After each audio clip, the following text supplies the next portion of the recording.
সারা হিমালয়ের পাদদেশ জুড়ে বিন্দুখেরার মতো এমন একটা সুন্দর ক্যাম্প করার জায়গা খুঁজে মেলা ভার। বিশেষ করে যখন পলাশের আগুন রঙে সারা গ্রামটা রাঙা হয়ে থাকে।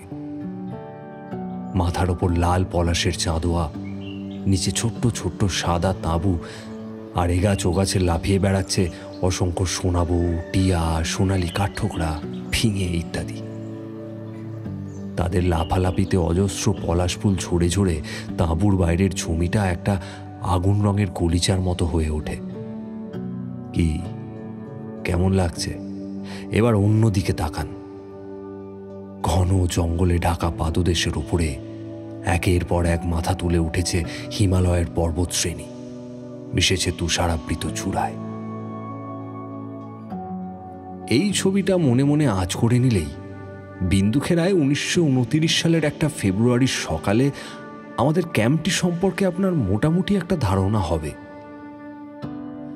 প্রায় 12 মাইল লম্বা আর 10 মাইল চওড়া এই বিস্তীর্ণ ঘেঁষ জমির পশ্চিম প্রান্তে এই ক্যাম্পের জায়গাটির নাম বিন্দুখেরা।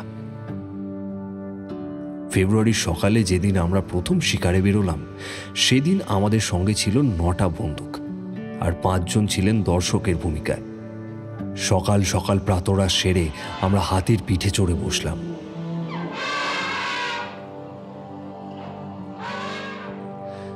ভারতবর্ষের জঙ্গলগুলি ঝকঝকে সুন্দর ভরে ফুল ফলের নানা রকম মিষ্টি গন্ধে যেমন মেতে থাকে, সেই গন্ধ বেশিক্ষণ নাকে লেগে গেলে একটা শ্যাম্পেনের মতো আমেজ আসে। শুধু মানুষ নয়, পাখিদেরও সেই গন্ধের নেশা হয়। তবে এরকম ঝকঝকে সুন্দর শিকারের দিনে সকাল আর সন্ধ্যের কয়েকটা মিনিট বড় ক্লান্তিকর, সারা শরীরে ব্যথা ধরে যায়। সেদিন সকালে অনেক পাখি ছিল। বেলা বাড়ার সঙ্গে সঙ্গে শিকারীদের হাত ঠিক হয়ে এলো। আমরা মারলাম 5টা ময়ূর, 3টে লাল বুনো মুরগি, 10টা কালো তিতির, 4টে গৌড় তিতির, 2টো ঝোপের গুন্দরি আর 3টে খরগোশ। একটা ভালো সম্বর হরিণেরও দেখা পেয়েছিলাম, কিন্তু বন্দুক ঠিকমতো তাক করার আগেই হরিণটা দৌড়ে জঙ্গলের মধ্যে আশ্রয় নিল। উত্তর দিকে প্রায় মাইল খানেক এগোনোর পথে হঠাৎ লাইনের সামনে লাফ দিয়ে উঠল একটা ভুঁই পেঁচা। এই পেঁচাগুলো সাধারণত থাকে বনরুই বা সজারুর পরিত্যক্ত গর্তে। অনেকগুলো বন্দুক উঁচিয়ে ধরা হয়েছিল বটে, কিন্তু পাখিটার আচরণ অদ্ভুত হওয়ায় বন্দুকগুলো নামিয়ে নেওয়া হলো। এগুলোর আকার তিতিরের প্রায় দ্বিগুণ, ডানাটা সাদা আর পাগুলো সাধারণ পেঁচার থেকে লম্বা। যখন এরকমভাবে শিকারি হাতির বেড়াজালে পড়ে যায়, তখন এই পেঁচাগুলো মাটিতে নামার আগে প্রায় 50-60 গজ খুব নিচে দিয়ে উড়ে যায়। আমার মনে হয় ওরা এটা ইচ্ছে করেই করে, যাতে হাতির পাল ওদের গর্তগুলো পেরিয়ে যায়। কিন্তু দ্বিতীয়বার হাতির দল এগিয়ে এলেই ওরা মাথার ওপর দিয়ে উড়ে ফিরে যায় ওদের গর্তের দিকে। এই নিয়মের কোনো ব্যতিক্রম আমি বড় একটা দেখিনি, কিন্তু আজকের পেঁচাটার ধরন ধারণ একটু অন্যরকম মনে হলো। 50-60 গজ সোজা উড়ে গিয়ে পেঁচাটা মাটিতে নামলো না, হঠাৎই ঘুরে ঘুরে আরো ওপরে উঠতে লাগলো। কয়েক মুহূর্তের মধ্যেই ব্যাপারটা আমাদের কাছে পরিষ্কার হয়ে গেল। বাঁ দিকের জঙ্গল থেকে হঠাৎ বিদ্যুৎ গতিতে উড়ে এলো একটা বাজ। পেঁচাটা গর্তে ফিরতে না পেরে ওপরে ওঠার জন্য প্রাণপণে ডানা ঝাপটানোর চেষ্টা করছিল সেটা। বাজটাও তার বিশাল ডানার বিস্তারে হাওয়া কেটে ঘুরে ঘুরে উঠছিল তার শিকারের উপরে। সবাই এমনকি মাহুতদেরও দৃষ্টি তখন ওই দিকেই, তাই আমি লাইনটাকে সেখানেই দাঁড় করিয়ে দিলাম। 2টো পাখি প্রায় 1000 ফুট মতন উঁচুতে। পেঁচাটা তখন চক্রাকারে ঘুরতে ঘুরতে প্রায় সাদা মেঘটার কোণা ছুঁই ছুঁই করছে। আমার মনে হলো মেঘের পরীরা যেন নাচ থামিয়ে রুদ্ধশ্বাসে হাত বাড়িয়ে আছে পেঁচাটাকে বুকে টেনে নেওয়ার জন্য। একবার মেঘের আড়ালে ডুব মারতে পারলেই পেঁচাটা নিশ্চিত। বাজটাও বুঝতে পেরেছিল পেঁচার মতলব। সেও ডানা ঝাঁপিয়ে চক্রটিকে ক্রমেই ছোট করে এনে তীব্র গতিতে উঠছিল ওপরের দিকে। আমরা সবাই তখন দম বন্ধ করে একটা কথাই ভাবছি, পেঁচাটা কি মেঘের আড়ালে পালাতে পারবে? না ভয়ে দিশেহারা হয়ে গোঁত্তা মেরে নিচে নেমে গর্ততে লুকোনোর চেষ্টা করবে। ভালো করে দেখার জন্যে তখন অনেকেরই পকেট থেকে দূরবীন বেরিয়ে এসেছে। চারিদিকে ভরে উঠেছে হিন্দি ইংরাজি দুই ভাষাতেই শোরগোল।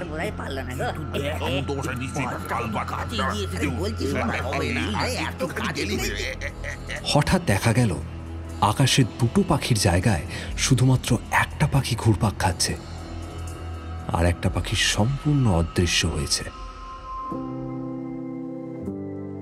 পেঁচাটা মেঘের আড়ালে লুকিয়ে বেঁচে গেল।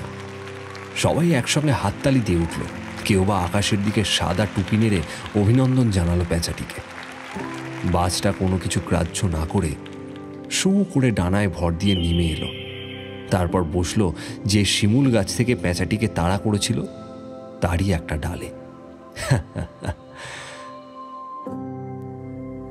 মানুষের কোন ঘটনায় যে কি প্রতিক্রিয়া হয় তা বলা বড় কঠিন। সেদিন সকাল থেকে আমরা 54টি পাখি আর 4টি জানোয়ার মেরেছিলাম। অনেকগুলো তো আমাদের তাক ফসকে পালিয়েও গিয়েছে। তা নিয়ে বড় একটা হইচই হয়নি। আর এখন দর্শক, শিকারী, মাহুত সবাই যেন বাজের কপল থেকে পেঁচাটা বেঁচে যাওয়ায় একটা স্বস্তির নিঃশ্বাস ফেলে বেঁচেছে। সবাই এখন আনন্দিত।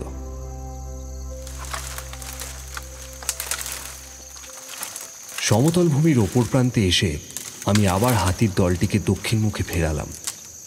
আমরা নদী পার দিয়ে প্রায় মাইলখানেক এগিয়ে গেলাম। ধীরে ধীরে এগিয়ে চলেছি। হঠাৎ আমার কানের কাছে যেন বাজ ফাটল। আমার বাঁ কানের ভেতরের চামড়া যেন জ্বলে গেল, ভেতরের পর্দা যেন ফেটে গিয়েছে আমারই হাতির দাওয়ার পেছনে একজন দর্শক খুব জোরালো একটা রাইফেল হাতে করে বসেছিলেন। তার হাত থেকে আচমকাই রাইফেল ছুটে যাওয়ায় এই বিপত্তি ঘটল। এরপরে সারাটা দিন আমার কাটল অবর্ণনীয় কষ্টে। কোনো রকমে বিনিদ্র একটা রাত কাটিয়ে পরদিন খুব ভোরে কালাধুঙ্গির পথে পা বাড়ালাম। কালাধুঙ্গিতে আমার বাড়ি। দূরত্ব আমাদের ক্যাম্প থেকে প্রায় 25 মাইল। আমি যখন রওনা হলাম ক্যাম্পে তখনও কেউ জেগে ওঠেনি।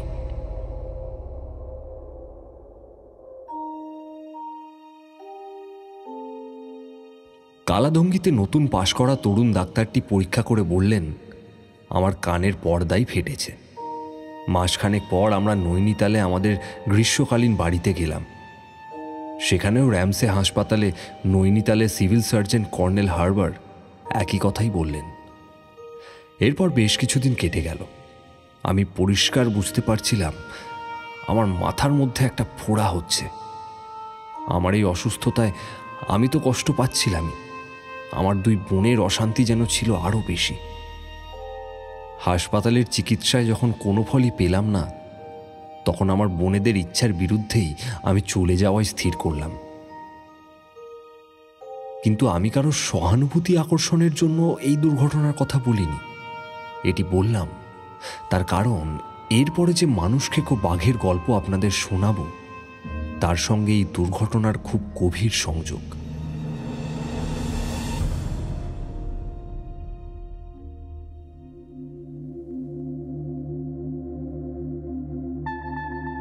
উনিশশো সালে বিল বেনেস এবং ভিভিয়ান ছিলেন যথাক্রমে আলমোড়া এবং নৈনিতালের ডেপুটি কমিশনার।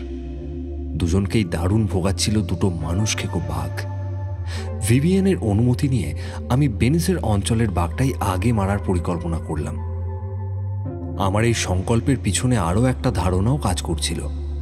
আমি ভেবেছিলাম বাঘের খোঁজে জঙ্গলে জঙ্গলে ঘুরলে দুর্ঘটনাজনিত মানসিক অবসাদ আমি অনেকটাই কাটিয়ে উঠতে পারব, আর শারীরিক অক্ষমতাও আস্তে আস্তে সরে যাবে। যাই হোক, শেষ পর্যন্ত 4 এপ্রিল আমি নৈনিতাল থেকে রওনা হলাম। সঙ্গে নিলাম 6 জন গাড়োয়ালি।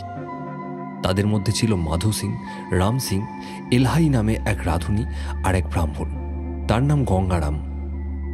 গঙ্গারামের আমার সঙ্গে যাওয়ার প্রবল উৎসাহ ছিল। ওরেই কাজ ছিল টুকিটাকি 5 ফরমাস খাটা।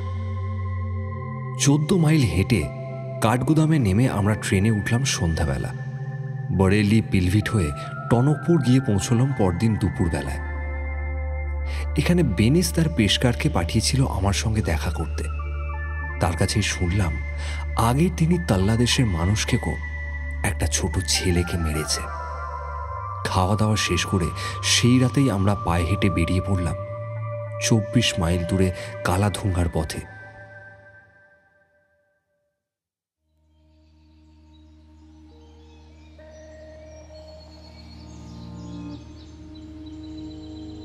সারদা নদীর খাদ ধরে 4 মাইল লম্বা কলিয়ারের ট্রামওয়ে লাইনটি বহুদিন হলো জলে ভেসে গিয়েছে, কিন্তু যেখানে পাহাড়ের পাথুরে অংশের ওপর দিয়ে পাথর কেটে লাইন বসানো হয়েছিল সেখানে তার কিছু অংশ এখনো রয়েছে। আমাদের সঙ্গে ভারী বোঝাই নিয়ে যে গাড়োয়ালিরা চলছিল তাদের পক্ষে এই রাস্তাটা পার হওয়া ক্রমে দুঃসাধ্য হয়ে উঠছিল। তার উপরে নদীর খাদ ধরে আমরা প্রায় আধা আধি পথ আসতে না আসতেই রাতের অন্ধকার নেমে এলো।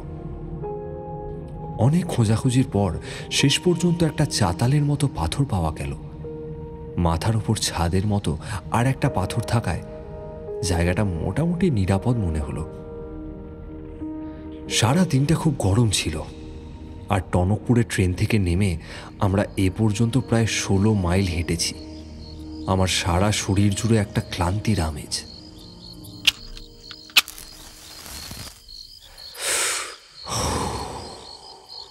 বেশ আরাম করে একটা সিগারেট ধরিয়ে টানছিলাম, হঠাৎ আমার চোখে পড়ল নদীর ওপারে 3টে আলো। নেপাল অঞ্চলে প্রত্যেক বছরই বনে আগুন লাগানো হয় এই এপ্রিল মাস নাগাদ। এই আলোগুলো দেখে আমার মনে হলো নদীর খাদের হাওয়ায় ঠিক ঠিক করে জ্বলা কোনো মরা গাছের কাঠ হয়তো জ্বলে উঠেছে। আমি শুয়ে আলোগুলো দেখতে দেখতেই আরও একটু পরে আরও 2টো আলো চোখে পড়ল। তারপরে একটু পরেই নতুন 2টো আলো বাঁ দিকের আলোটার সঙ্গে মিশে গেল। এবার আমি নিঃসন্দেহ হলাম যে এগুলো আলোই, কোনো আগুন নয়। আলোগুলো জ্বলছিল স্থির অচঞ্চল শিখায়, কোনো ধোঁয়ার চিহ্ন মাত্র ছিল না। তারপরেই আরও কিছু আলো দেখা গেল বাঁ দিকে, পাহাড়ের কিছুটা ওপরে। তখন আমার মনে হলো কোনো বড় জমিদার হয়তো শিকার করতে বেরিয়ে দামি কিছু হারিয়ে ফেলেছেন, আর লোকজনকে লণ্ঠন হাতে পাঠিয়েছেন তারই সন্ধানে। এ কথা আমার কেন মনে হলো জানি না, কিন্তু ওই বরফ গলা নদীর ওপারেও নানা রকম অদ্ভুত কাণ্ড ঘটে। কে জানে কি ঘটছে ওখানে। আমার লোকজন তখন আমারই মতো আলোগুলোর সম্বন্ধে কৌতূহলী হয়ে উঠেছিল। নিচে নিস্তরঙ্গ নদী, চারিদিকের জঙ্গলের সীমাহীন স্তব্ধতা। আলোগুলোর দূরত্ব আমাদের আস্তানা থেকে প্রায় 150 গজ। আমি জিজ্ঞাসা করলাম তারা কোনো গলার আওয়াজ শুনতে পাচ্ছে কিনা। তারা উত্তর দিল কিছুই শোনা যাচ্ছে না। ওপারের পাহাড়ে কি হচ্ছে তা নিয়ে জল্পনা কল্পনা করা এখন বৃথা। সারাদিনের পরিশ্রমের পর আমরাও ক্লান্ত হয়ে পড়েছিলাম, তাই কিছুক্ষণের মধ্যেই ক্যাম্পের সবাই ঘুমিয়ে পড়ল।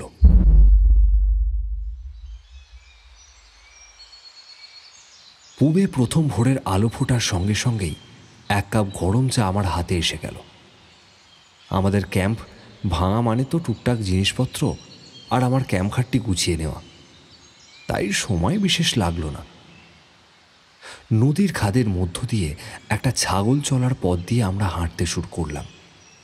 সূর্য উঠতে তখন আর বেশি দেরি নেই। দূরের জিনিসটাও এখন বেশ স্পষ্ট দেখা যায়। আমি নদীর পাড় থেকে পাহাড়ের চূড়া পর্যন্ত, তারপর পাহাড়ের চূড়া থেকে নদীর পাড় পর্যন্ত প্রত্যেকটা ইঞ্চি জমি তন্ন তন্ন করে খুঁজে দেখলাম। প্রথমে শুধু চোখে, তারপর দূরবীন দিয়েও দেখলাম, কিন্তু কোনো জনমানবের চিহ্ন আমার চোখে পড়ল না। আমার প্রথম ধারণাও যে অমূলক তার প্রমাণও পেয়ে গেলাম। এক ঝলক তাকাতেই বোঝা যায় পাহাড়টা আগাগোড়ায় শক্ত পাথরের, গাছপালা নেই বললেই চলে।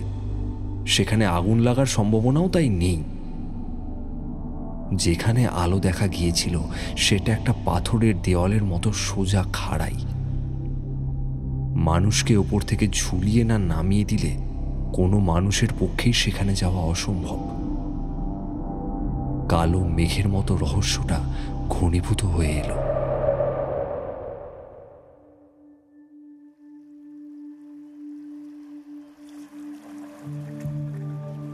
পরদিন খুব ভোরে আমরা কালাধুঙ্গা থেকে রওনা হলাম। গঙ্গারাম পাহাড়ি রাস্তা ধরে চলে গেল পূর্বগিরির দিকে। আমরা সারদা নদীর গভীর উপত্যকা দিয়ে সোজা পথ ধরলাম। গঙ্গারামকে 10 মাইল ঘুরপথে পাঠানোর উদ্দেশ্য এই যে পবিত্র পূর্বগিরি মন্দিরের বিগ্রহের সামনে আমাদের জন্য পুজো দেওয়া। যাওয়ার আগে তাকে বলে দিয়েছিলাম যে যেন বিগ্রহের পূজারীদের কাছ থেকে আমরা তল্লাদেশে আসার পথে যে অদ্ভুত আলো দেখেছিলাম তার রহস্য উদ্ঘাটনের চেষ্টা করে।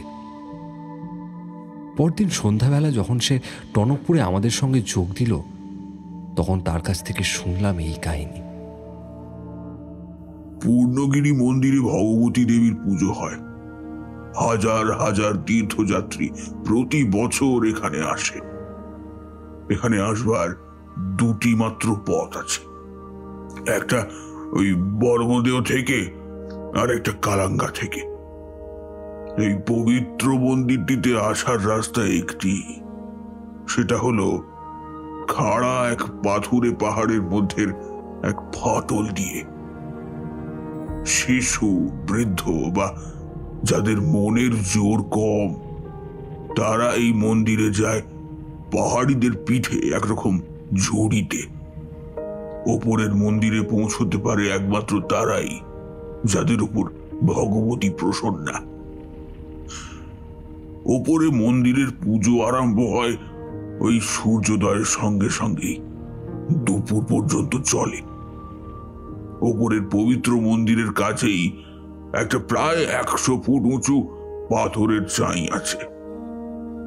ওই পাথরটির ওপর ওঠা স্বয়ং দেবী নিষিদ্ধ করে দিয়েছেন। কিন্তু বহুকাল আগে এক অহংকারী সাধু নিজেকে দেবীর সমান প্রতিপন্ন করার জন্য ওই পাথরটার উপর উঠেছিলেন। তখন দেবী সাধুর স্পর্ধায় কুপিত হয়ে পাথরটির ওপর থেকে ছুঁড়ে ফেলে দিয়েছিলেন বরফ গলা নদীর ওপারের পাহাড়টির ওপর। তাই এই সাধুই পূর্ণগিরি থেকে চিরকালের মতো নির্বাসিত হয়। 2000 ফুট নিচে আলো জ্বালিয়ে দেবী ভগবতীর পুজো করেন। এই পুজোর আলো কোনো কোনো বিশেষ সময় দেখা যায়, আর এই আলো তারাই দেখতে পায় যারা দেবীর অনুগ্রহ লাভ করেছে। দেবী তোমাদের লোকজনদের কৃপা করেছেন, কারণ তোমরা যাচ্ছ পাহাড়িদের উপকার করতে যারা দেবীর আশ্রিত।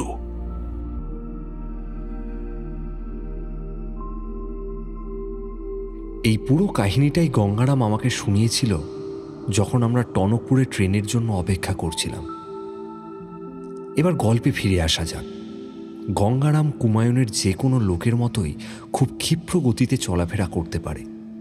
সে আমার সঙ্গে থেকে গেল আমার ক্যামেরা বওয়ার জন্য।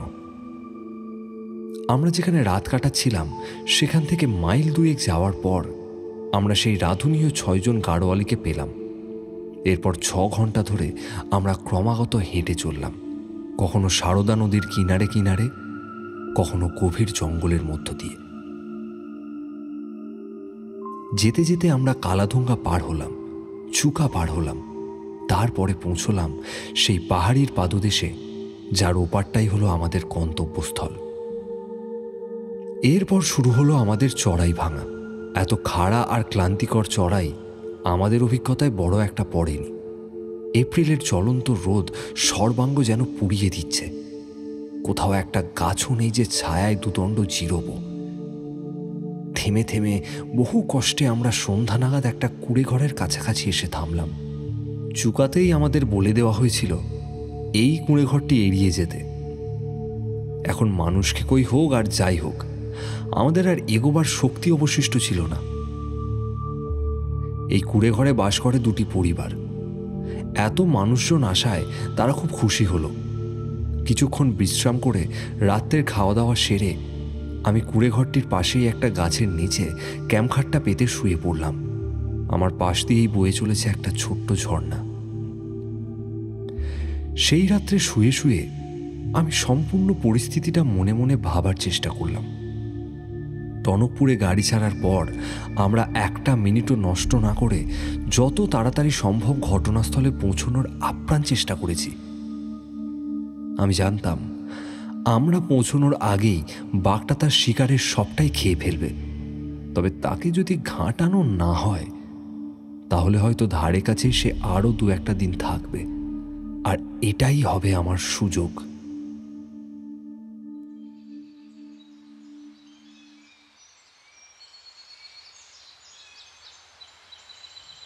পরদিন সকালে যখন নেপাল পাহাড়ের ওপর দিয়ে সূর্য উঠছে, আমার .275 রিগবি মশার রাইফেলটা তেল দিয়ে পরিষ্কার করে 5 রাউন্ড গুলি ভরে নিয়ে যাত্রার জন্য তৈরি হলাম। মানুষখেকোর ভয়ে বিভিন্ন গ্রামের মধ্যে যোগাযোগ প্রায় ছিল না বললেই চলে। কাজেই সেই কুড়েঘরের বাসিন্দা দুটি বাঘটির শেষ শিকার সম্পর্কে কিছুই শোনেননি। আমাদের কোন দিকে কতদূর যেতে হবে সে সম্বন্ধেও তারা কিছুই বলতে পারল না। পাহাড়ের উপরের দিকে দেখি যে আমি যে পথে এসেছি সে পথটি বেশ ভালো একটা জঙ্গলের রাস্তার সঙ্গেই মিশেছে। এপ্রিলে সারা প্রকৃতি সাজেন নয়নাভিরাম সাজে, কিন্তু যে বনে মানুষখেকোর ভয় থাকে সে বনের দৃশ্য যতই সুন্দর হোক না কেন, স্নায়ু সবসময় সজাগ রাখতে হয় কোনো অদৃশ্য বিপদের আশঙ্কায়। যাক, আমি সেই পথই বাজলাম। আরও খানিক হাঁটতে সামনে একখণ্ড ঘাসের ঢাকা জমি দেখতে পেলাম। সেখান থেকে নজরে পড়ল দূরে একটা গ্রাম। খোলা জায়গা দিয়ে হাঁটার সময় গ্রামের লোক নিশ্চয়ই আমাকে দেখতে পেয়েছিল। আমি গ্রামে পৌঁছতে দেখি গ্রাম শুদ্ধ লোক জড়ো হয়েছে আমাকে অভ্যর্থনা জানাতে। আমার অবাক লাগে, কুমায়ুনের যে কোনো সুদূর গ্রামে যদি কোনো আগন্তুক হঠাৎ এসে পড়ে, তার আসার উদ্দেশ্য কি তা জানা না থাকলেও সে যা সমাদর পায় তা পৃথিবীর অন্য কোথাও লোক ভাবতেই পারবে না। আমি সেই ভিড়ের কাছে পৌঁছতে না পৌঁছতেই একটা শতরঞ্চি পাতা হয়ে গিয়েছে, আর তার উপর বসানো হয়েছে একটা মোড়া। দে বাবুকে দুধটা দে।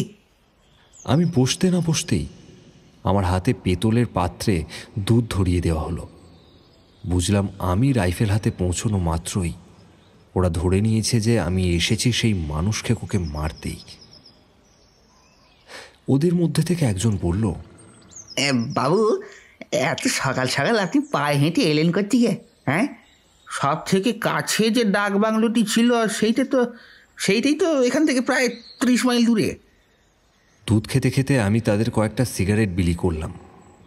তারপর নানা ধরনের প্রশ্নের উত্তর দেওয়ার ফাঁকে ফাঁকে আমি আরও কয়েকটা প্রশ্ন করলাম ওদের। তোমাদের গায়ের নাম কি? জি বাবু, গায়ের নাম তামালি আছে। তা কতদিন থেকে মানুষখেকোর উপদ্রব হচ্ছে? তারা জানালো, বহু বছর ধরে গ্রামটি মানুষখেকোর উপদ্রবে ভুগছে। কেউ কেউ বলল 8 বছর, কেউ বলল 10 বছর। তবে একটা বিষয়ে সবাই একমতে বলল, বুঝলেন বাবু, যে বছর ও বাঁচি সিং কুড়োল দিয়ে কাঠ কাটতে গিয়ে ও পায়ের বুড়ো আঙুল কাটে ফেলল, ঠিক সেই বছরটিতেই মানুষখেকো প্রথম হানা দেয় এইখানে।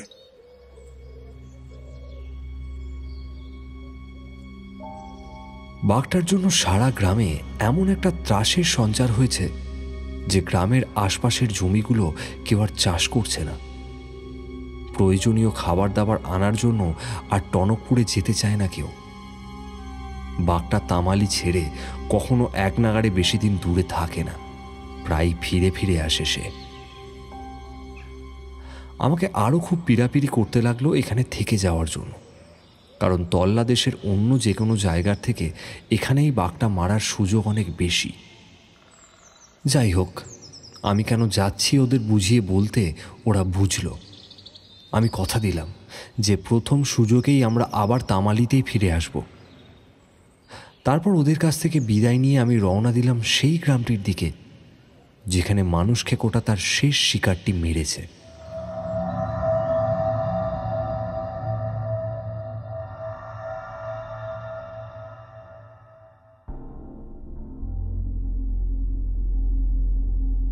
মাইল 4 পশ্চিমে যাওয়ার পর রাস্তাটা ঘুরে গিয়েছে উত্তর দিকে।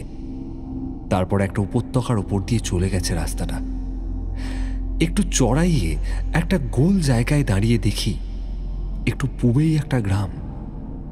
গ্রামের মোড়লের কাছে জানলাম গ্রামটির নাম তাল্লাকোট। আরও শুনলাম চম্পাবত থেকে দুদিন আগে এক পাটোয়ারি এসেছে আমার সঙ্গে দেখা করার জন্য। সে সবাইকে বলেছে যে নৈনিতাল থেকে এক সাহেব আসছে মানুষ খেকো বাঘ মারতে। গায়ের মোড়ল যখন আমাকে এইসব খবরাখবর দিচ্ছিল তখনই ফিরে এলো জনা ৩০ দলটি। তারা জানালো বাঘটা যেখানে মানুষ মেরেছে সেখানে খুঁজে পেতে তারা মেয়েটির দাঁতগুলো শুধু পেয়েছে, এমনকি তার জামা কাপড় পর্যন্ত সেখানে খুঁজে পাওয়া যায়নি। একটা বছর ১৭ ছেলে বলল গায়ের ওপাশে গেলে সে দেখিয়ে দিতে পারে কোথায় মানুষকে কোটা তার মাকে মেরেছে।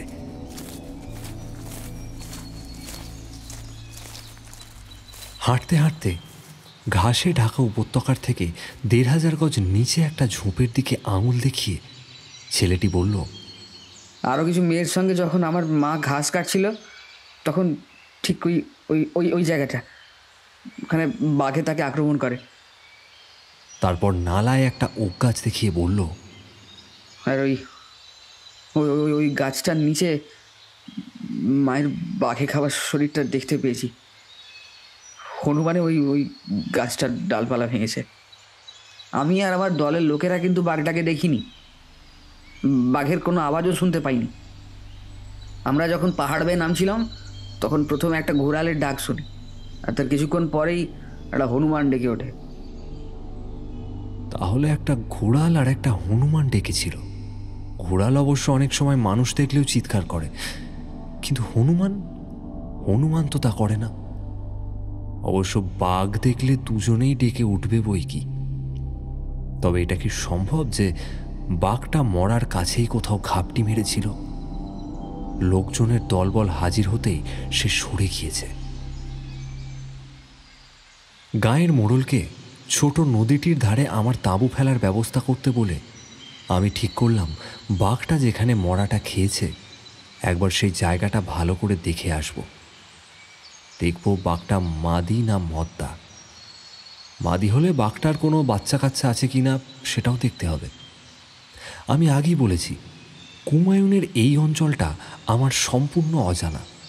আমি গ্রামের মোড়লকে জিজ্ঞাসা করলাম কোন পথে সবচেয়ে সহজে ওই উপত্যকায় নামা যায়।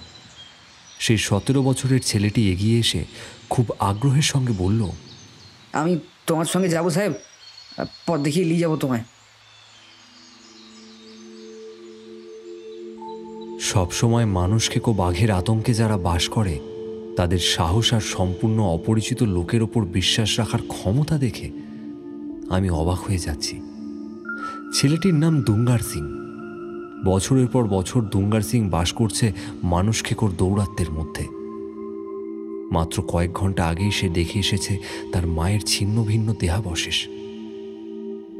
ঘোড়াল আর হনুমানের ডাক শুনে সেও বুঝতে পেরেছে যে তার মায়ের হত্যাকারী হয়তো আশেপাশেই কোথাও ওঁত পেতে রয়েছে।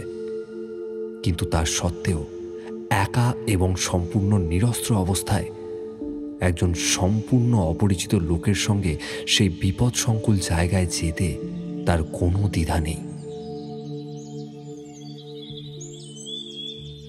ঘন জঙ্গলের মধ্যে দিয়ে আরো ৪০০ গজ মতো এগিয়ে একটা খোলা জায়গার ওপর এসে দাঁড়ালাম। দুঙ্গার সিং গভীর নালাটার দিকে আঙুল দেখিয়ে ফিসফিস করে বলল যে এই দিকেই বাঘটা তার মাকে খেয়েছে। এবার সে হাতের ইশারায় আমাদের চুপ করতে বলে খুব মনোযোগ দিয়ে কি একটা শুনছিল আর মাঝে মাঝে মাথা নাড়াচ্ছিল। শেষবারের মতো মাথাটা ঝাঁকিয়ে সে আমার কানের কাছে এসে ফিসফিস করে বলল, আমার ভাই আপনাকে জানাতে বলছে নিচে ওই পোড়ো জমিটার উপর রোদে পিঠ দিয়ে লাল মতো কি একটা শুয়ে আছে। এই তো এই রকম একটা সুবর্ণ সুযোগের সদ্ব্যবহার আমাকে করতেই হবে। তাদের বললাম গাছটার ওপর চড়ে বসে থাকতে। আমি না বললে তারা গাছ থেকে যেন না নামে, নামলে প্রাণের ভয় আছে। যতদূর সম্ভব উঁচুতে উঠে বসে রইল তারা। আমি মাটির উপর প্রায় শুয়ে পড়ে হাতে পায়ে শরীরটাকে টেনে মাঠের ধারে এসে ঘাসের ফাঁক দিয়ে নিচের দিকে তাকালাম। আমাদের নিচে একটা ছোট্ট উপত্যকা, তারই ওধারে ঘাসের ঢালু জমিটা প্রায় 30 গজ চওড়া। তারপরেই একখণ্ড ঘেঁষো জমির ওপর প্রায় উজ্জ্বল সূর্যলোকে 10 ফুট দূরত্বে শুয়ে আছে দুটো বাঘ। কাছের বাঘটায় শুয়ে আছে আমাদের দিকে পিঠ করে, পাহাড়ের দিকে মুখ করে, আর অন্যটার পেটটা আমাদের দিকে। কাছেরটাকে গুলি করা খুবই সহজ, কিন্তু আমার ভয় হলো দূরেরটা গুলির আওয়াজ শুনে গভীর বনের মধ্যে লুকিয়ে না পড়ে। অথচ আমি যদি দূরেরটাকে প্রথমে গুলি করি, তাহলে রাইফেলের শব্দে প্রথম বাঘটি হয়তো পাহাড়ে উঠে যাবে। সেখানে লুকোবার জায়গা কম নয়, না হয় আমার দিকে এগিয়ে আসবে হয়তো। অনেক ভেবে চিন্তে আমি প্রথমে দূরেরটিকে গুলি করায় স্থির করলাম। রাইফেলটা স্থিরভাবে রেখে জানোয়ারটার হৃৎপিণ্ডে আন্দাজ করে নিশানা করে ঘোড়া টিপলাম। বাঘটা একটা পেশিও নাড়ালো না, কিন্তু অন্য বাঘটা বিদ্যুতের মতো ছুটে জমি আর বৃষ্টির জলে নালার মধ্যে যে 5 ফুট চওড়া জায়গাটা রয়েছে সেখানে এক লাফে গিয়ে পড়ল। সেখানে দাঁড়িয়ে বাঘটা সঙ্গীর দিকে তাকালো। আমি আবার ঘোড়া টিপলাম। গুলি খেয়ে ছিটকে গিয়ে পড়ল জলের নালাটার মধ্যে। তারপর আর তাকে দেখা গেল না। আমার দ্বিতীয় গুলিটার পরেই আমি সেই সুগন্ধ আগাছার ঝোপে মরা বাঘটার কাছেই আর একটা নড়াচড়া লক্ষ্য করলাম। মনে হলো একটা বিরাট জানোয়ার তীব্র বেগে ছুটে চলে যাচ্ছে জমিটার ওপর দিয়ে। এ নিশ্চিত তৃতীয় বাঘ ছাড়া আর কিছুই না। আমি জানোয়ারটাকে দেখতে পাচ্ছিলাম না, কিন্তু তার গতিপথ অনুসরণ করতে পারছিলাম। প্রায় 200 গজ দূরে পাতার আড়াল থেকে জানোয়ারটির বেরিয়ে আসার জন্য অপেক্ষা করতে লাগলাম। কয়েক মুহূর্ত পরেই ঘাসের ঢালু জমিটার ওপর একটা বাঘ বেরিয়ে এলো, আর আমি সঙ্গে সঙ্গে রাইফেল ছুঁড়লাম।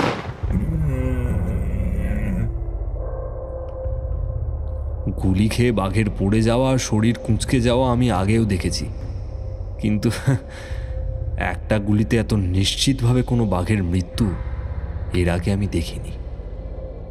বাঘটা কয়েক মুহূর্ত নিশ্চলভাবে পড়ে রইল। তারপরে পা সামনের দিকে রেখে সে পাথরের দিক দিয়ে হড়কে পড়তে লাগলো।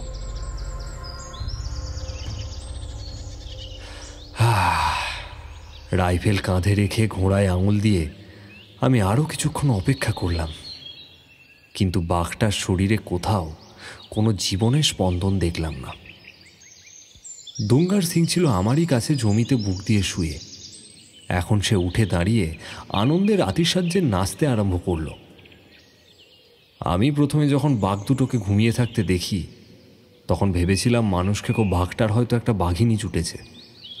কিন্তু আমার তৃতীয় গুলিতে যখন আর একটা বাঘ বেরিয়ে এলো, তখন এই বুঝলাম যে ওটা বাঘিনী আর এগুলো তার বাচ্চা। এই তিনটের মধ্যেই যে একটা তল্লাদেশের মানুষ খেকো, সে বিষয়ে কোনো সন্দেহ নেই।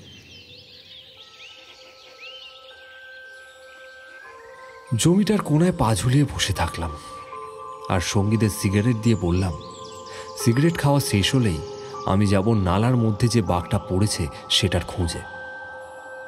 ভাগ্যদেবী যে আমার উপর এতটা প্রসন্ন হয়েছেন, তার জন্য নিজের মনে একটু আনন্দই হচ্ছিল। তল্লাদেশে পৌঁছানোর ঘণ্টাখানেকের মধ্যেই ঘটনাচক্রে দেখা গেল সেই মানুষকে কোটার, যেটা 8 বছর ধরে সন্ত্রাস সৃষ্টি করে চলেছিল। এক মুহূর্তের মধ্যেই সেটাকে শেষ করে দিলাম আমি তল্লাদেশে আমার সাফল্যের আনন্দে অভিভূত হয়ে চোখের মাথায় আকাশের দিকে গুলি চালিয়ে দিলাম।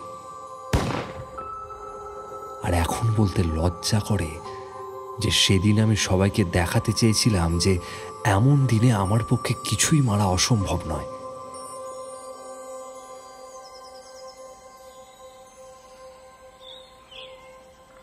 সিগারেট খাওয়া শেষ করে আমি গেলাম নালার মধ্যে বাঘটার খোঁজ করতে। পাহাড়টা খাড়াই ছিল খুব বেশি। আমি প্রায় 50 ফুট নেমেছি, এমন সময় সাহেব, সাহেব দেখুন, ওই বাঘটা যাচ্ছে। সাহেব, সাহেব দেখুন। আমি দুঙ্গার সিংয়ের দিকে ফিরে তাকালাম।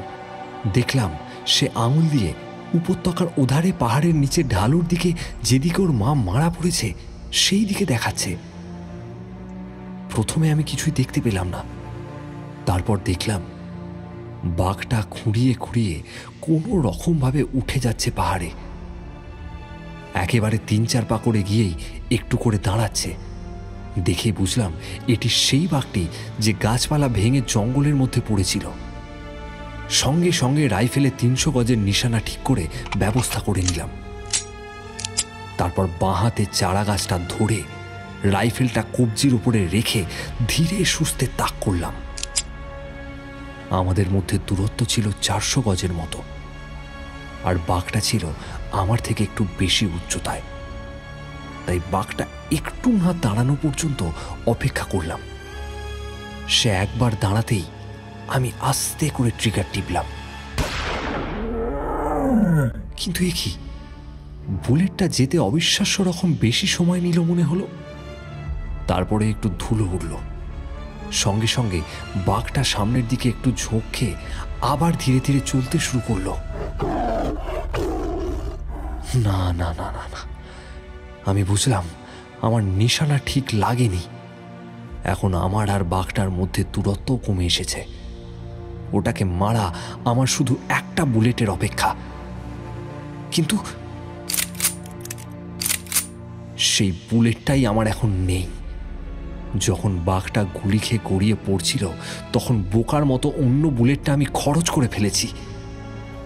শূন্য রাইফেল হাতে নিয়ে আমি বোকার মতো দেখলাম বাঘটা আস্তে আস্তে যন্ত্রণায় কাতর হয়ে পাহাড়ের ওপরে উঠে মুছে গেল।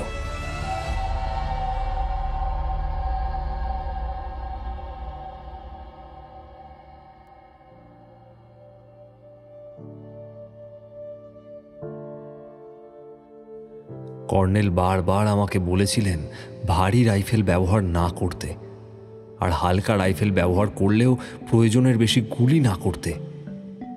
এই পর্যন্ত যা ঘটল তা থেকে স্পষ্টই বোঝা যাচ্ছে যে আমি একটা মোক্ষম গুলি বোকার মতো খরচ করলাম। না হলে 5 রাউন্ড গুলি ছিল আমার পক্ষে যথেষ্ট।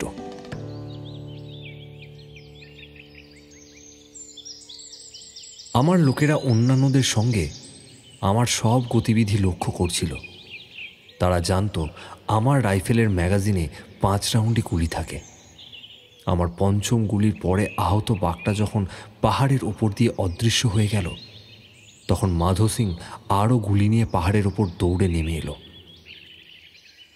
সবুজ ঘাসের ওপর আর নালার মধ্যে যে বাঘ দুটি মরে পড়েছিল সে দুটো প্রায় পূর্ণবয়স্ক। যে বাঘটি আহত হয়ে চলে গেল সেটি যে তল্লাদেশের মানুষ খেকো সে বিষয়ে কোনো সন্দেহ রইল না।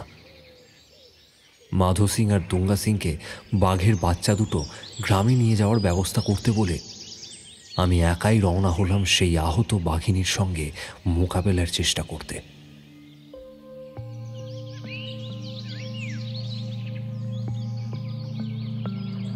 ভাঙা ডালপালার ওপরে লেগে থাকা হালকা রক্তের দাগ অনুসরণ করে আমি পৌঁছলাম সেই জায়গায় যেখানে বাঘিনীটিকে আমি শেষ গুলি করেছিলাম। দেখলাম কিছুটা লোম এদিক ওদিক ছড়িয়ে রয়েছে, আর তার সঙ্গে লেগে রয়েছে একটু রক্ত। অর্থাৎ আমার বুলেটটা তার পিঠ ঘেঁষে কিছুটা লোম উড়িয়ে নিয়েছে মাত্র। কাছাকাছি একটা প্রায় 100 গজ চওড়া আগাছার জঙ্গল। কিন্তু তখন সন্ধ্যের অন্ধকার ঘনিয়ে আসছে, নিশানা করে গুলি চালানো কঠিন। তাই আমি স্থির করলাম আজ গ্রামে ফিরে যাওয়াই ভালো। কাল সকালেই জঙ্গলটা ভালো করে খোঁজা যাবে না হয়। পরদিন সকালটা কেটে গেল বাঘের বাচ্চা দুটোর ছাল ছাড়িয়ে টান টান করে শুকোতে দিতে।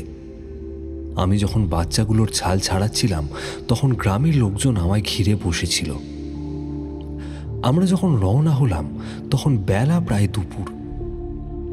আমি সেই ছাগল চলা রাস্তাটা দিয়ে নিচে উপত্যকার দিকে গেলাম। এই রাস্তাতেই গতকাল বিকেলে আমি সেই বাঘিনীটিকে অনুসরণ করেছিলাম। পাথর ফেলে ফেলে জঙ্গলের প্রায় প্রতিটি ফুট তন্ন তন্ন করে খোঁজা হয়ে গেল, তখন আমি আবার টুপি নেড়ে লোকজনেদের দেখা শেষ করে গ্রামে ফিরে যেতে বললাম। লোকজনরা চলে যেতে আমি আবার জঙ্গলটা খুঁজলাম, কিন্তু বাঘিনীটাকে পাওয়ার কোনো আশাই আর দেখলাম না।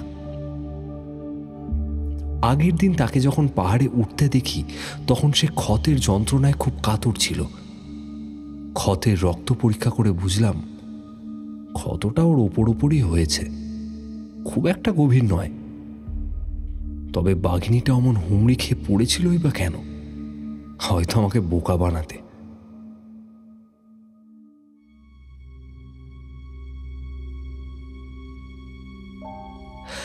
এখন আমার সামনে সবচেয়ে বড় প্রশ্ন হচ্ছে, বাঘিনীটা কোন দিকে আর কত দূরে গিয়েছে? খোঁড়া পায়ে পাহাড়ের নিচে নামা ওপরে ওঠার থেকেও কঠিন। বাঘটা এই হতবুদ্ধি অবস্থাটা কাটিয়ে উঠলেই পাহাড়ের ঢালু বেয়ে নিচে নামা বন্ধ করে চোটটা সামলে নেওয়ার জন্য একটা নিরাপদ আশ্রয় খুঁজবে। আর আশ্রয় খুঁজে পেতে গেলেই বাঘিনীটিকে পাহাড় পার হতেই হবে।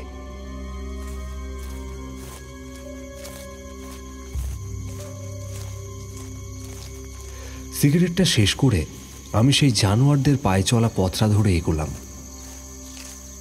যতই দূরে এগোচ্ছি ততই আমি হতাশ হয়ে পড়ছি, কারণ আমি জানি এই পথে বাঘিনীটার পায়ের থাবার ছাপ না পেলে তাকে আর খুঁজে পাওয়ার আশা অনেক কম। আমি পাহাড়ের ওপর দিয়ে তখন মাইলখানেক এগিয়েছি, হঠাৎ দেখতে পেলাম সেই বাঘিনীর থাবার ছাপ, আর কিছুটা রক্ত শুকিয়ে চাপ বেঁধে রয়েছে। এখান থেকে বাঘিনীটা আবার পরিষ্কার রক্তের নিশানা রেখে গেছে। নালাটার ডান দিকের পাড়টা মাত্র কয়েক ফুট উঁচু, কিন্তু বাঘিনীটার বেশ কয়েকবার চেষ্টা করেও তার ওপরে উঠতে পারেনি। আমি বুঝলাম কাছাকাছি কোথাও রয়েছে বাঘিনীটা।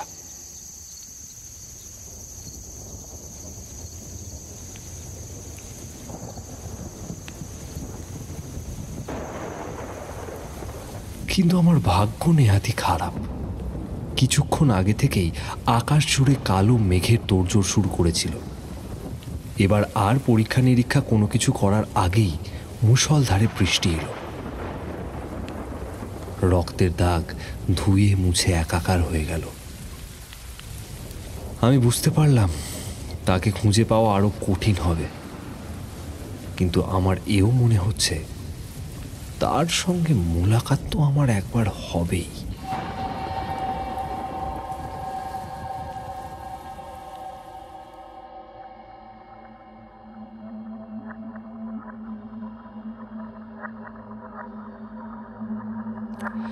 পরদিন আমি আবার 6 জন গাড়োয়ালিকে সঙ্গে নিয়ে নালাটার কাছে ফিরে এলাম।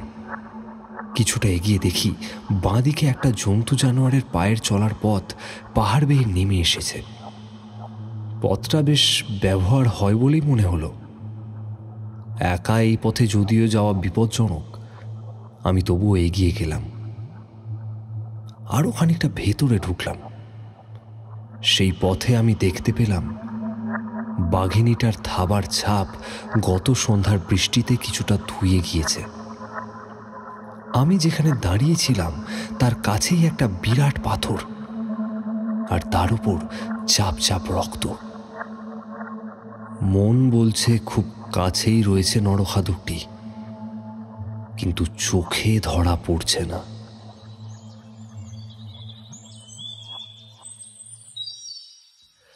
আমি লোকজনদের কাছে ফিরে এসে এক কাপ চা খেলাম। তারপর আমরা গেলাম পাথরের সেই খাঁজটার কাছে যেখানে রক্তটা জমেছিল। এই 6 জনই আমার সঙ্গে বহুবার শিকারে গিয়েছে। রক্তের পরিমাণ দেখে ওরা বলল বাঘটার শরীরে এমন কোনো একটা গভীর ক্ষত হয়েছে যার ফলে কয়েক ঘন্টার মধ্যেই হয়তো ওটা মারা যাবে। কিন্তু এ বিষয়ে আমি ওদের সঙ্গে একমত হতে পারলাম না, কারণ আমি জানি যে বাঘটা আঘাত পেয়েছে শরীরের উপর। সময় পেলেই বাঘটা সেরে উঠবে, আর যতদিন সে বাঁচবে তাকে খুঁজে পাওয়া আরো কঠিন হবে। আমি জোর দিয়ে বলছি এটা অরণ্য গাথা, বিজ্ঞান নয় যে পাঠ্যপুস্তক পড়ে তা শেখা যাবে। শেখা যায় অল্প অল্প করে অভিজ্ঞতার মধ্য দিয়ে। এই অভিজ্ঞতা অর্জন চিরকাল ধরেই চলতে পারে, এর কোনো সময়সীমা নেই। অনুসরণ করার বিদ্যাও একইভাবে অর্জন করতে হয়। অনুসরণের কাজে এত ধরনের রকমফল আছে যে শিকারে গেলে এই কাজটাই আমার সবচেয়ে আকর্ষণীয় বলে মনে হয়। প্রথম 100 গজ আমাকে চলতে হলো হাঁটু সমান উঁচু ঘাসের জঙ্গলের মধ্য দিয়ে। এটুকু পথ অনুসরণ করা কঠিন হলো না, কিন্তু এরপরেই শুরু হয়েছে রিঙ্গলের ঘন ঝোপ। আমার নিশ্চিত ধারণা বাঘিনীটা এই ঝোপের মধ্যেই লুকিয়ে রয়েছে। কিন্তু সে আমাকে আক্রমণ না করলে তাকে গুলি করার কোনো আশাই আমার নেই, কারণ রিঙ্গল ঝোপের জড়াজড়ি করা গাছের মধ্য দিয়ে গেলে আওয়াজ হবেই। ঝোপটা যখন প্রায় আধা আধি পেরিয়েছি, তখন হঠাৎ একটা কাকার ডেকে উঠল। বুঝলাম বাঘিনীটা তাহলে চলতে শুরু করেছে। আমি ফিরে এসে বাঁ দিকে গেলাম, কিন্তু সেখানে কোনো খোলা জায়গা পেলাম না, কিংবা যে কাকার হরিণটা ডেকেছিল তাকেও দেখতে পেলাম না। পরক্ষণেই দেখলাম কাকারটা পাহাড়ের গা বেয়ে নেমে গেল। কতগুলো কালিজ পাখি হঠাৎই কিচিরমিচির শুরু করে দিল। তার মানে বাঘিনীটা এখনো এগিয়ে চলেছে।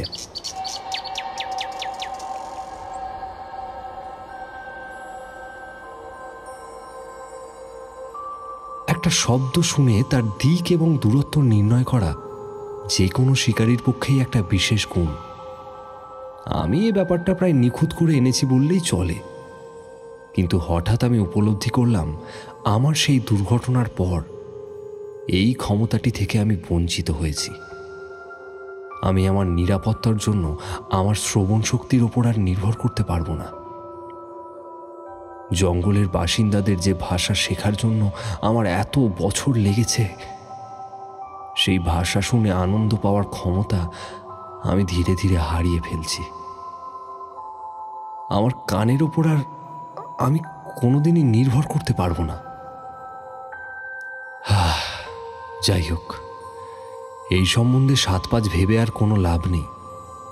আমার যে অক্ষমতায় থাক না কেন, এখন আমি মেনে নিতে রাজি নই যে কোনো বাঘ, সে মানুষকে হোক আর যাই হোক, আমার ওপর টেক্কা দিয়ে যাবে।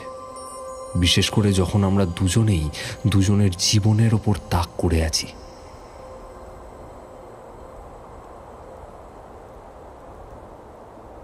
আমি আবার সেই ঝোপে ফিরে গেলাম।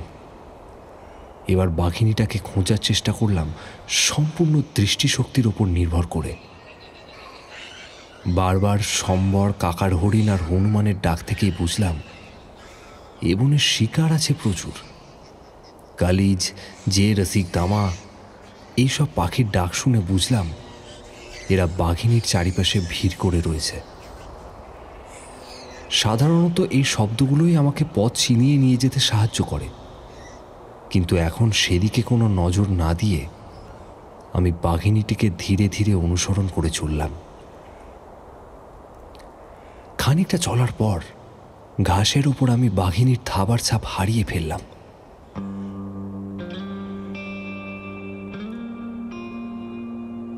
বাঘিনীটা নিশ্চয়ই টের পেয়েছিল তাকে খুব কাছ থেকে অনুসরণ করা হচ্ছে, তাই সে যতটা সম্ভব আড়াল নিয়ে চলার চেষ্টা করছে। বাঁ দিকের ঝোপে বাঘিনীটার কোনো চিহ্ন না দেখে আমি আবার খোলা জায়গাটায় ফিরে এলাম। হঠাৎ শুনলাম আমার লোকজনেদের শীষ। ওরা আমার ডান দিকের কয়েকশো গজ দূরে একটা গাছের উপর উঠেছিল। আমি ওদের দিকে ফিরে হাত নেড়ে জানালাম যে আমি ওদের দেখতে পেয়েছি। তখন তারা হাত পা নেড়ে সংকেত করে আমায় একবার ওপর একবার নিচের দিকে দেখালো। ওরা আমায় বোঝাবার চেষ্টা করছিল বাঘটা পাহাড়ের চূড়ায় উঠে অন্য দিক দিয়ে নেমে গেছে।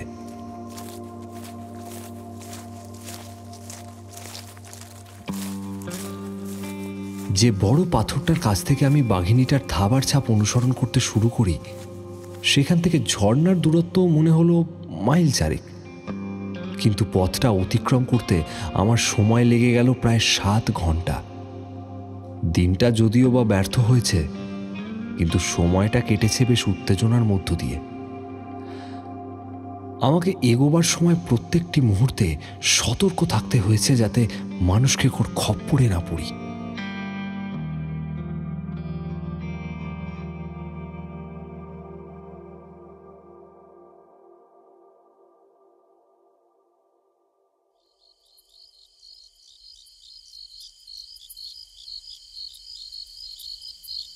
রাতে ক্যাম্পে ফিরে এসে বুঝতে পারলাম যে দুঃসময়ের ভয় আমি করেছিলাম তা এসে গিয়েছে।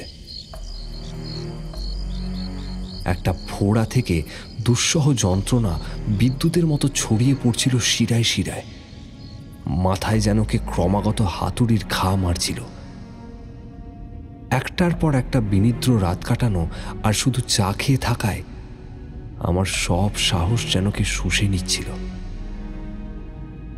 আরও একটা রাত বিছানায় বসে বসে যন্ত্রণায় ছটপট করা, কি একটা যেন ঘটবে তারই অপেক্ষায় থাকা, এই চিন্তাই আমার কাছে যেন সবচেয়ে অসহ্য বোধ হচ্ছে। আমি তল্লাদেশে এসেছি ওখানকার পাহাড়ি লোকজনেদের সন্ত্রাসমুক্ত করব বলে, আর নিজের খারাপ সময়টাও কিছুটা কাটিয়ে উঠব বলে। কিন্তু এ পর্যন্ত যা করেছি তাতে ওখানকার লোকজনেদের বিপদ কাটা তো দূরের কথা, বরং বেড়েই গিয়েছে। বাঘিনীটা গত প্রায় 8 বছরে 150 মানুষ মেরেছে, আর এখন ওর স্বাভাবিক শিকারের ক্ষমতা না থাকায় সবচেয়ে সহজলভ্য শিকার হবে মানুষ। না না না, বাঘিনীটার সঙ্গে একটা শেষ বোঝাপড়া আমায় করতেই হবে, আর সেটা আজ রাতেই নয় কেন।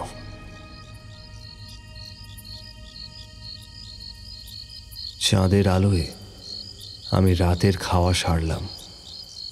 তারপর আমার 8 জন লোককে ডেকে ভালো করে বুঝিয়ে দিলাম, তোমরা শোনো, কাল বিকেল পর্যন্ত আমার জন্য এই গ্রামে অপেক্ষা করবে, আর তার মধ্যে যদি আমি ফিরে না আসি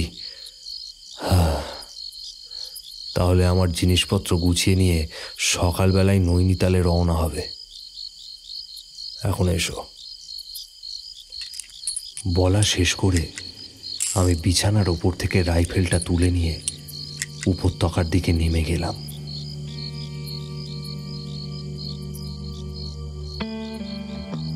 আমার লোকেরা আমার সঙ্গে দীর্ঘকাল ধরে আছে, তারা আমাকে ভালো করেই জানে, তাই কোথায় যাচ্ছি কেউ জিজ্ঞাসা করল না,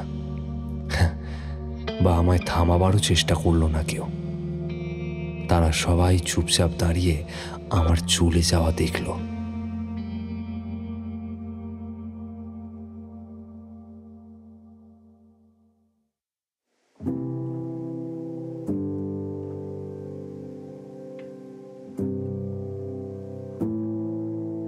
বাঘ সম্বন্ধে আমার আগ্রহ দীর্ঘদিনের, প্রায় যতদূর আমার স্মৃতি যায় ততদিনের।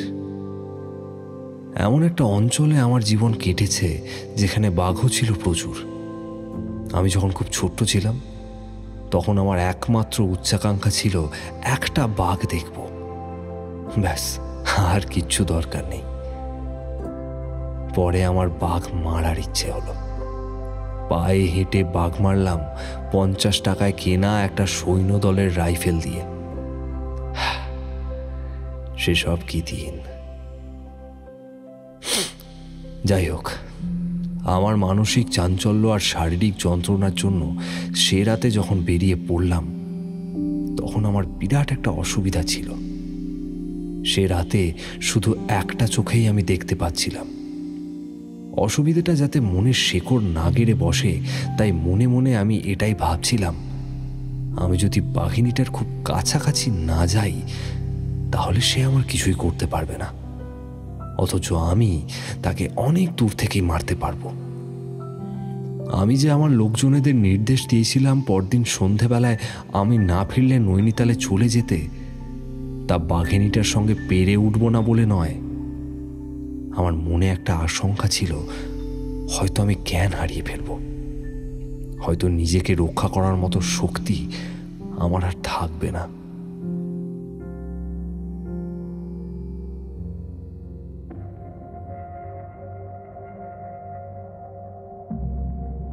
যেখানে বাঘিনীটার থাবার ছাপ ছেড়ে আমি চলে এসেছিলাম, সেখান থেকেই আবার অনুসরণ শুরু করলাম। আমার ভাগ্য ভালো, কারণ বাঘিনীটা এগোচ্ছিল বুনো জন্তু জানোয়ারের চলার পথ ধরেই। অন্য কোনো পথ ধরে গেলে হয়তো আমার পক্ষে অনুসরণ করা সম্ভব হতো না।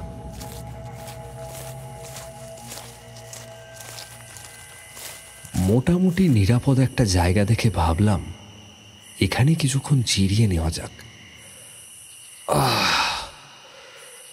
গাছটার গুঁড়িতে হেলান দিয়ে ঝোপটার দিকে মুখ করে আধ ঘন্টার মতো বিশ্রাম করেছি কি না করিনি, এমন সময় একটা বড় হনুমান বিপদ সংকেত জানিয়ে ডেকে উঠল। বাঘিনীটা ঝোপ ছেড়ে খোলা জায়গাটায় বেরিয়ে এসেছে, তাই বোধহয় হনুমানটা এমনভাবে ডেকে উঠল। যা ভাবলাম ঠিক তাই। কিছুক্ষণের মধ্যেই আমিও দেখতে পেলাম বাঘিনীটিকে। আস্তে আস্তে সেটা মাটিতে শুয়ে পড়ছে। ও ছিল আমার ডান দিকে প্রায় 100 গজ দূরে। ঝোপটার থেকে ওর দূরত্ব অন্তত প্রায় 10 গজ। রাত্রে গুলি চালানোর অভ্যাস আমার আছে। পরিষ্কার চাঁদের আলোয় প্রায় 100 গজ দূরত্ব পর্যন্ত যে কোনো জানোয়ারকেই আমি মোটামুটি নিশ্চিতভাবে মারতে পারি, কিন্তু ভাগ্যক্রমে আমার বাঁ চোখ বন্ধ, আর এক চোখে গুলি চালানোর পক্ষে 100 গজ দূরত্বটা অনেকটাই বেশি। বাঘিনীটা কিন্তু একইভাবে শুয়ে রইল আধ ঘন্টা বা তারও বেশি। মাঝে মাঝে মাথাটা নাড়াচ্ছে আর লেজটা নাড়াচ্ছে এদিক ওদিক। বুড়ো হনুমানটা ঘুম জড়ানো গলায় বিপদ সংকেত দিয়েই চলল।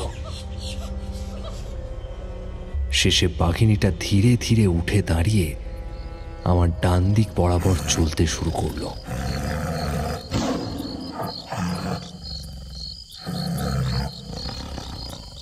বাঘিনীটা চোখের সামনে থেকে সরে যাওয়া মাত্রই আমি ঝুঁকে পড়ে কোনো শব্দ না করে সামনের দিকে দৌড়তে শুরু করলাম।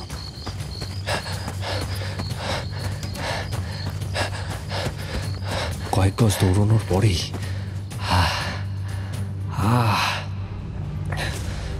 আমার মাথা ঘুরতে শুরু করলো। আমি মাটিতে রাইফেলটা রেখে একটা গাছে প্রায় 10 ফুট ওপরে উঠে গেলাম। আমি সামনের ডালপালা আঁকড়ে ধরে মাথাটা ডালের ওপর হেলিয়েছি।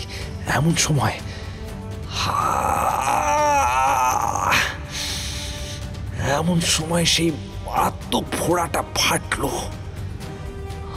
আমার বাঁ কান আর নাকের মধ্য দিয়ে কলকল করে বেরিয়ে এলো পুঁজ রক্ত।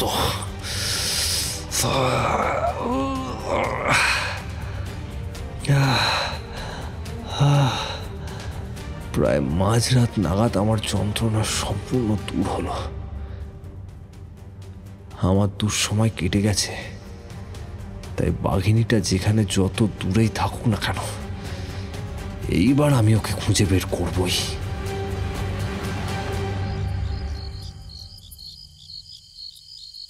এই অঞ্চলের একমাত্র গাছ হলো বিশাল বিশাল পাইন।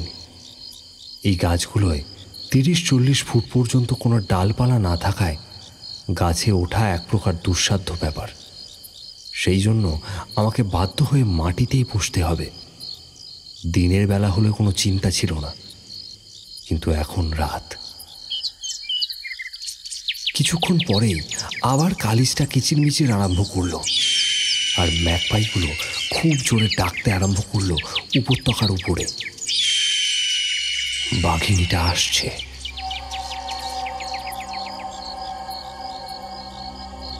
পাহাড়ের উপর কয়েকটা ছোটখাটো আগাছার ঝোপ থাকার দরুন নালাটা আমার নজরে পড়ছিল না। এখান থেকে আমার মাথাটা শুধু দেখা যাচ্ছে, তাও নরম টুপিটা চোখের ওপর পর্যন্ত টানা। আমি যদি নড়াচড়া না করি তাহলে ও আমাকে দেখতে পাবে না, তাই রাইফেলটা চ্যাটালো পাথরটার ওপর রেখে আমি নিশ্চল মূর্তির মতো বসে রইলাম। খানিক পরেই আমার ঠিক উল্টো দিকে এসে বাঘিনীটা বসল। এখন আমাদের দুজনের মধ্যে শুধু একটা পাইন গাছের গুঁড়ি। বাঘিনীটার জন্যে তল্লাদেশের মানুষ মারাত্মকভাবে ক্ষতিগ্রস্ত হয়েছে। যে ক্ষতিও করেছে তার দাম আজ দিতে হচ্ছে ওকে। ওর দুঃখ দুর্দশা থেকে ওকে চিরকালের মতো মুক্তি দেওয়ার জন্য আমি অনেকবার রাইফেলের নিশানা জুড়েছিলাম, কিন্তু আকাশ ভরা মেঘ থাকার ফলে ছোট্ট জিনিস তাক করে মারার মতো যথেষ্ট আলো ছিল না। অবশেষে বাঘিনীটা উঠে দাঁড়িয়ে 3 পা এগিয়ে গিয়ে দাঁড়ালো। তারপরে আমার দিকে পাশ ফিরে নিয়ে ছাগলগুলোর দিকে তাকালো। চ্যাটালো পাথরটার ওপর কনুই রেখে আমি তার হৃৎপিণ্ড লক্ষ্য করে রাইফেলের ঘোড়া টিপলাম।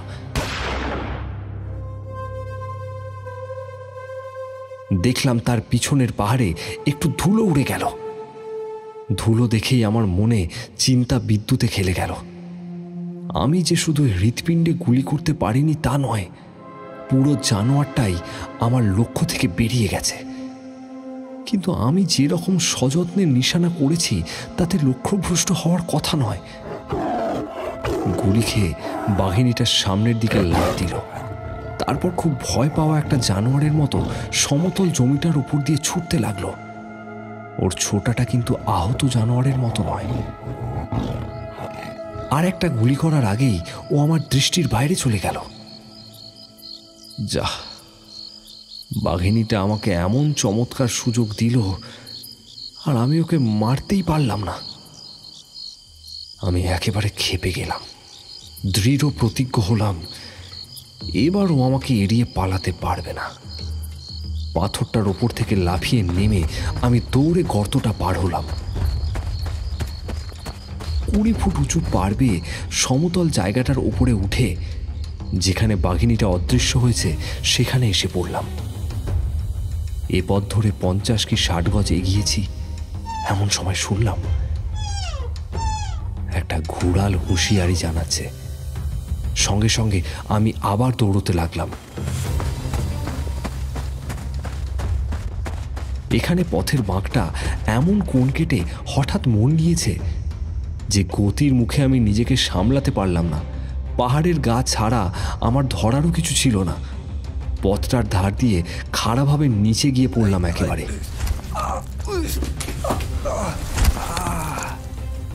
10-15 ফুট নিচে একটা রডোডেনড্রনের চারা, আর সেই চারা গাছটার পরেই একটা বিশাল খাদ। কোনো রকমে উঠে খুব আস্তে আস্তে নিজেকে সামলে নিয়ে আমি প্রাণোচ্ছলে মেডেন হেরান ফার্নে ঢাকা পিছল ও নরম পাহাড়ের গায়ে পা ঠুকে ঠুকে একটা দাঁড়ানোর মতো জায়গা করে নিলাম।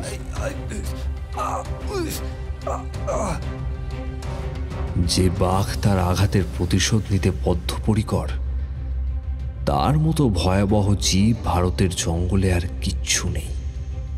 যে মুহূর্তেও বুঝতে পারবে আমি ওর পিছু নিয়েছি আর আমি ওর আওতার মধ্যে এসে পড়েছি, ও আমাকে একটা মরণ কামড় দেবেই।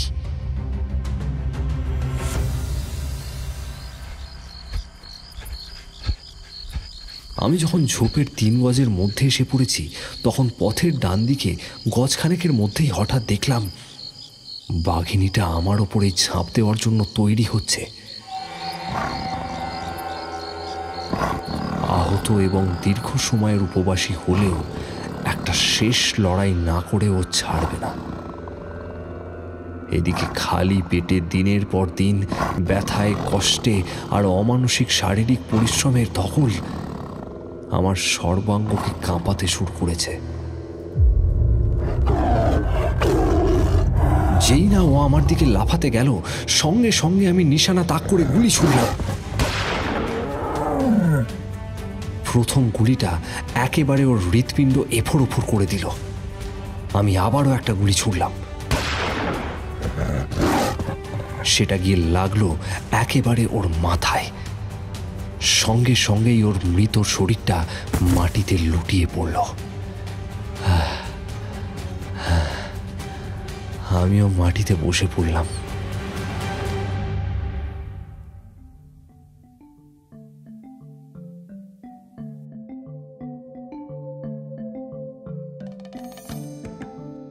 পূব দিগন্তে সূর্য উঠতে শুরু করেছে।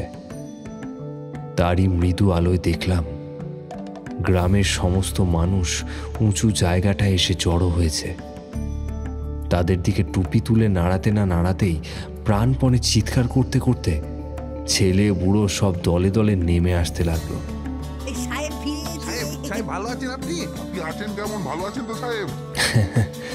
অভিনন্দনের হিড়িক কমতে হুমায়ুনের সব থেকে বেশি গর্বিত 6 জন গাড়োয়ালি একটা বাঁশের সঙ্গে তল্লাদেশের মানুষকে বেঁধে বিজয় গর্বে বয়ে নিয়ে চলল তল্লাকোট গ্রাম অভিমুখে।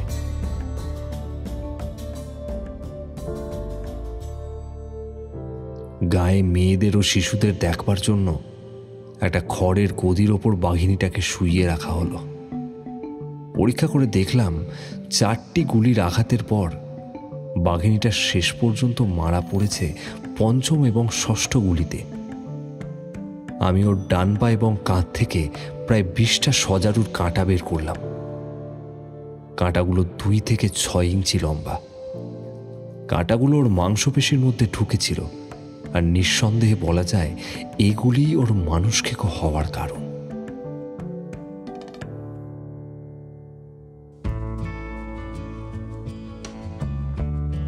তিন দিন পরে আমি আমার দুঃসময় পিছনে ফেলে বাড়ি ফিরে এলাম। 1 সপ্তাহ পরে স্যার ম্যালকম হেইলি আমাকে পাঠালেন কর্নেল ডিক নামে এক কর্ণ বিশেষজ্ঞের কাছে।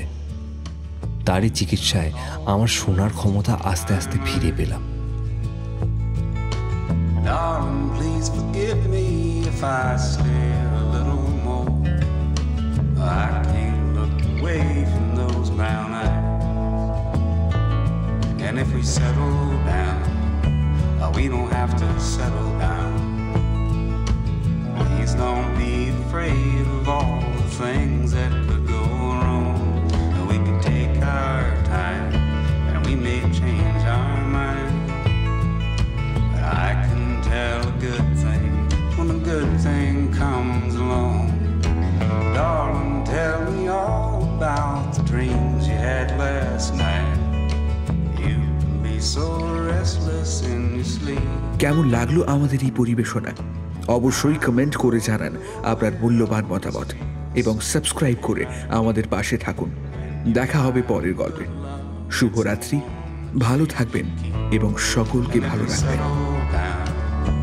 We don't have to settle down. Please don't be afraid of all the things that could go wrong. We can take our time and we may change our mind. But I can tell a good thing when a good thing comes along.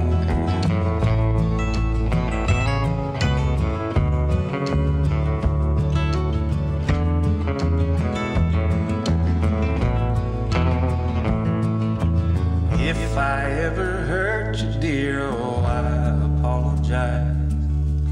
Heaven knows I